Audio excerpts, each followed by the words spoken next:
What's up, guys? What's going on, man? I'm Paul. This is Pauline Theology's daily devotional with Trust in Jesus Ministries, hoping that you can trust in Jesus more every day as you learn to study and read the scriptures, as well as just take in a vast knowledge of who God is by reading the scriptures.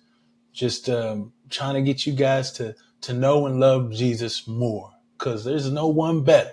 Anyway, we're in Genesis and we are going through the blessings of the 12 tribes by their father Jacob, Israel. And we have gone through the first one, which was Reuben, and now we are on the next two, Levi and Simon. So if you want to check out Genesis 49, 5 through 7, read it, see what it has to say if you haven't yet, and then come back and let's talk about it. So you can stop the tape right now, check it out, see what it has to say. But if you've already read it, man, we're going to go ahead and jump on in, man. We want to talk about Levi and Simon and what their blessing is, or is it really a blessing? Because we see, first question, gotta say what the first question is, and that is what's going on, what's being said, and remember that these are prophecies, and they're structured in like a poem, like. That is the type of genre that we're in is a poem, and so it's going to be a little bit different than what we've read normally. Anyway, what is going on? What's being said? Well, it says that Simon and Levi got an anger problem, man. And because of that anger problem, their father wants nothing to do with them. And then it says that they will be divided. They will be separated from Israel. And so this is a big deal. And first off, what's he alluding to, this thing? Well, remember when we read that their sister, um, oh man, Dinah, was had been raped and had been kidnapped, and these brothers went in and murdered a whole line of people, a whole bunch of people, Shechem, the city, and all its men. And so this right here was not something that Israel Jacob wanted to do, wanted to have a part of. He was very angry at these people, at the two brothers. And so in his blessing or his pronouncement or oracle over them, he actually curses them. It says, well, he curses their anger. It says, cursed be their anger, man. It says, because it's that they and because of that, it says that they will be divided and apportioned. It said earlier that his flesh doesn't want to have anything to do with them. He says his glory or honor, it doesn't want to take part in what they got because of what they've done, man. It says that they killed a man from their rage and their violence. So because of that, he didn't want a part of that, man.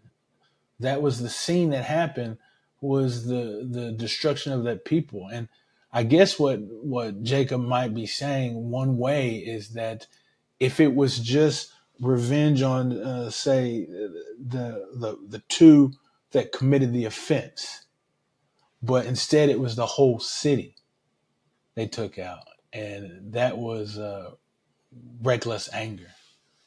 So what can we say about this verse here is, for God? What is this saying about God? Like I said in the last episode, that these are very difficult sometimes to come and to find things about who God is and who man is, and how we can apply these truths, because they're prophecies talking about what's to be fulfilled for each of the sons of Israel. And so in that aspect, we said that we can see that God is faithful and true, because the things that he proclaims about the clans takes place. And in one way, a lot of scholars talk about how it says the land will be divided in a portion is because Levi doesn't get land.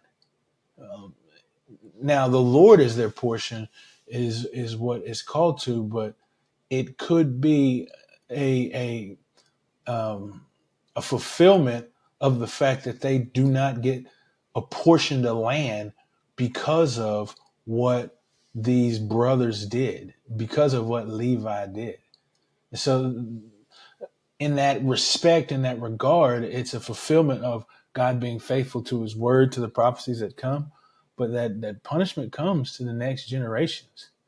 Like it doesn't stop with you. It doesn't stop with me, because when we do something, man, it carries out to our children.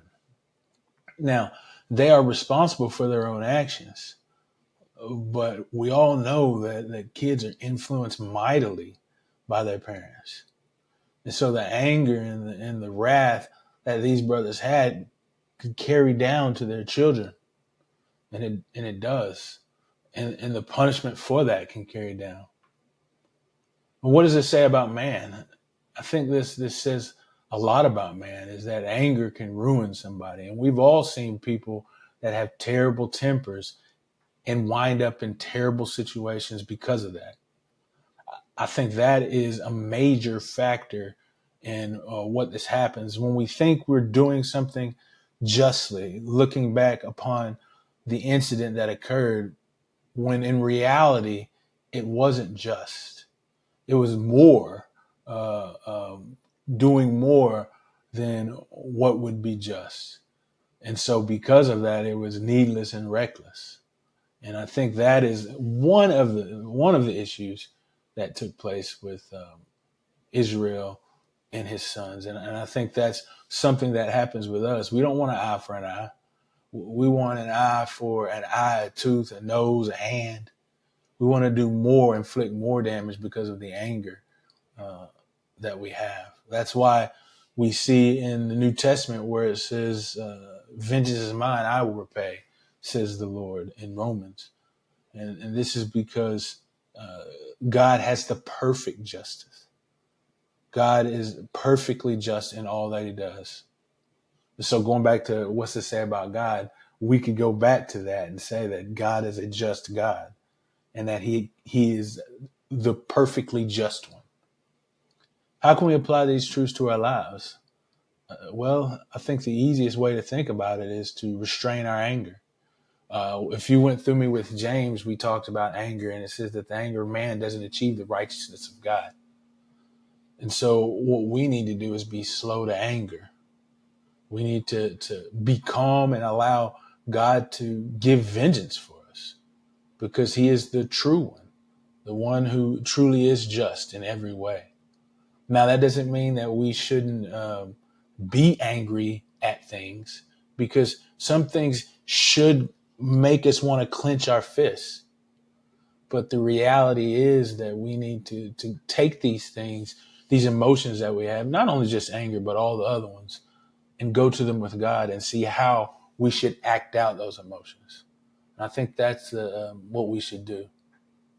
And so for you today, what is it that is going on in your life that you feel is uncontrollable, whether it is anger, anxiety, sadness, depression? What's going on? And is there a way that we can hand these over to him? Is there a way that we can seek God and trust him in understanding that he has a path out of them? Check your heart and see where that can be. Hey, I appreciate you guys for listening, and I'll see you in the next episode.